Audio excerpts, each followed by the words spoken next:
अब समय है छत्तीसगढ़ की हर छोटी बड़ी खबरों पर फटाफट नजर डालने का। तो चलिए देखते हैं छत्तीसगढ़ की तमाम छोटी बड़ी खबरें फटाफट अंदाज में। छत्तीसगढ़ में भाजपा ने मुख्यमंत्री के नाम का किया ऐलान। भाजपा की विधायक दल की बैठक में सभी की सहमति से विष्णुदेव साय को मुख्यमंत्री के रूप में किया गया है नियुक्त। मुख्यमंत्री चुने जाने के बाद साय ने राज्य के सरकारी खजाने की स्थिति से लेकर प्रधानमंत्री आवास और किसानों के बकाया बोनस को लेकर दिया बड़ा बयान। उन्होंने कहा 25 दिसंबर को किसानों को मिलेगा बकाया बोनस। छत्तीसगढ़ के पहले आदिवासी सीएम चुने गए विष्णुदेव साय भ्रष्टाचार विवादों से दूर संघ के करीबी आदिवासी सीटों पर पार्टी को दिलाई सबसे बड़ी जीत। रविवार को रायपुर में हुई बीजेपी विधायक दल की बैठक में उनके नाम पर लगी मुहर। केंद्रीय मंत्री और छत्तीसगढ़ भाजपा अध्यक्ष भी रह चुके हैं विष्णुदेव साय। नवनियुक्त मुख्यमंत्री साय ने कहा, भाजपा ने आदिवासियों को किया सम्मानित। आज सुबह राजधानी रायपुर के वीआईपी रोड स्थित भगवान श्री राम मंदिर पहुंचे छत्तीसगढ़ के नए मुख्यमंत्री विष्णुदेव साय। उन्होंने प्रदेश के विकास और खुशहाली के लिए की प्रार्थना। वहीं कांग्रेस सरकार पर लगे भ्रष्टाचार के आरोप पर सीएम साय ने कहा, भ्रष्टाचार के जितने भी आरोप हैं सब पर होगी जांच, दोषी पाए जाने पर उनके ऊपर होगी कार्रवाई। छत्तीसगढ़ के नए मुख्यमंत्री विष्णुदेव साय का रायपुर के साइंस कॉलेज मैदान में 13 दिसंबर को होगा शपथ ग्रहण कार्यक्रम। इसमें पीएम नरेंद्र मोदी, गृह मंत्री अमित शाह, भाजपा के राष्ट्रीय अध्यक्ष जेपी नड्डा और कई राज्यों के मुख्यमंत्री सहित अन्य राष्ट्रीय नेता हो सकते हैं शामिल। इससे पहले साय ने राजभवन पहुंचकर सरकार बनाने का दावा किया पेश। विष्णुदेव साय को सीएम बनने पर कांग्रेस और बीजेपी के नेताओं ने दी बधाई। वहीं केंद्रीय गृह मंत्री अमित शाह, पूर्व सीएम रमन सिंह, रेणुका सिंह और पूर्व सीएम भूपेश बघेल ने भी दी है बधाई। पूर्व मंत्री टीएस सिंहदेव ने कहा, उम्मीद है कि वे छत्तीसगढ़ के विकास के लिए करेंगे कार्य। रमन ने कहा, दोगुनी रफ्तार से चलेगी डबल इंजन सरकार। तो वहीं भूपेश बघेल ने कहा, न्याय की यात्रा को बढ़ाएं आगे।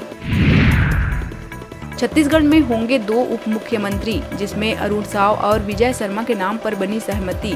माना जा रहा है कि अरुण साव को बहुसंख्यक साहू समाज को साधने के उद्देश्य से, जबकि विजय शर्मा को हिंदुत्व के एक प्रमुख चेहरे के रूप में माने जाने के कारण डिप्टी सीएम की दी जा रही है जिम्मेदारी।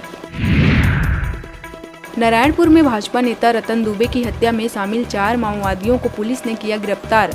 झारा थाना इलाके के ग्राम कौशलनार में चुनाव प्रचार करने के दौरान नक्सलियों ने धारदार हथियार से भाजपा नेता पर बेरहमी से लगातार वार कर उतार दिया था मौत के घाट।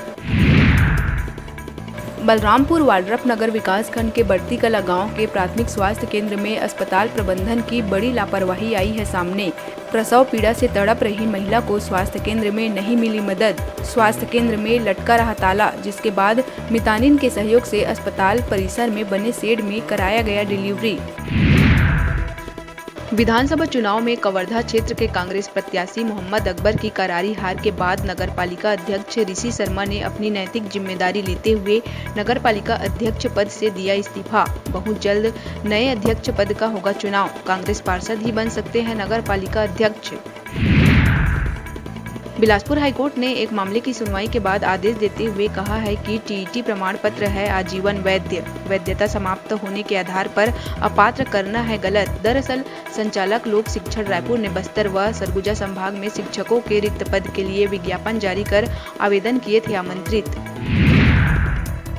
नक्सल प्रभावित क्षेत्र सुकमा के सालातोंग में सड़क निर्माण की सुरक्षा में लगे जवानों पर नक्सलियों ने किया आईडी ब्लास्ट। आईडी ब्लास्ट की चपेट में आने से 5 जवान हुए घायल। घायल जवानों को किया गया एयरलिफ्ट। बताया जा रहा है कि डब्बा मरका कैंप से जिला बल कोबरा और सीआरपीएफ के जवान सालातोंग पहुंचे, तभी नक्सलियों ने किया आईडी ब्लास्ट। जांजगीर चांपा कलतरा विकासखंड के चंगोरी गांव के गौठान में एक साथ 37 मवेशियों की हुई मौत, जिसके बाद जिला प्रशासन ने आनन फानन में जांच के दिए निर्देश और 3 पशु चिकित्सकों की गई नियुक्ति, जिसमें जहर से मवेशियों की मौत होने की जताई जा रही है आशंका। जिम्मेदारी छोड़ आरोप प्रत्यारोप में लगे सरपंच सचिव, अब सवालों के घेरे में है जिम्मेदार। जांजगीर चांपा के मुलमुला थाना क्षेत्र के पकरिया के जंगल में ट्रक और कार के बीच हुई जबरदस्त भिड़ंत। दूल्हा दुल्हन समेत 5 लोगों की हुई दर्दनाक मौत। घटना के बाद दोनों परिवारों में छा गया मातम का माहौल। घटना के बाद मौके पर पहुंची पुलिस ने आरोपी ड्राइवर रवि कुमार सारथी के खिलाफ किया जुर्म दर्ज। बिलासपुर एनटीपीसी सीपत द्वारा नैगम सामाजिक दायित्व के तहत गतौरा में किया गया जिम उपकरण का हस्तांतरण। उपकरण के नियमित उपयोग लोगों के स्वास्थ्य के लिए बनेगा वरदान। मस्तूरी एसडीएम बजरंग वर्मा ने एनटीपीसी को प्रभावित ग्रामों में शिक्षा, स्वास्थ्य व बुनियादी सुविधाओं के विस्तार के लिए चलाए जा रहे कार्यक्रम की सराहना की। मौके पर सीपत तहसीलदार सिद्धि गबेल, गतौरा सरपंच प्रतिनिधि सुरेश राठौर, विवेक चंद्र सहित एनटीपीसी मानव संसाधन के अधिकारी कर्मचारी रहे मौजूद। एनटीपीसी कला निकेतन में बाल भारती पब्लिक स्कूल का हुआ वार्षिकोत्सव आयोजन, जिसमें बच्चों ने दी रंगारंग सांस्कृतिक कार्यक्रमों की प्रस्तुति। मानव जीवन पर कृत्रिम बुद्धिमत्ता के थीम पर हुए आयोजन की हुई जमकर सराहना। विभिन्न स्पर्धाओं में उत्कृष्ट प्रदर्शन करने वाले विद्यार्थी हुए पुरस्कृत। कार्यकारी निदेशक रमानाथ पुजारी ने कहा, बिना दबाव के बच्चों को प्रतिस्पर्धा के दौर के लिए करें तैयार। संस्कृति व अनुशासन सिखाना स्कूल के साथ पालकों की भी है जिम्मेदारी। बच्चों ने साइबर अटैक से बचने दर्शकों को किया जागरूक। मौके पर प्राचार्य सलभ निगम सहित एनटीपीसी के अधिकारी, कर्मचारी व पालक रहे मौजूद। अभी वक्त हो चला है छोटे से ब्रेक लेने का, तो देखते रहिए न्यूज़ 36 छत्तीसगढ़ की आवाज़।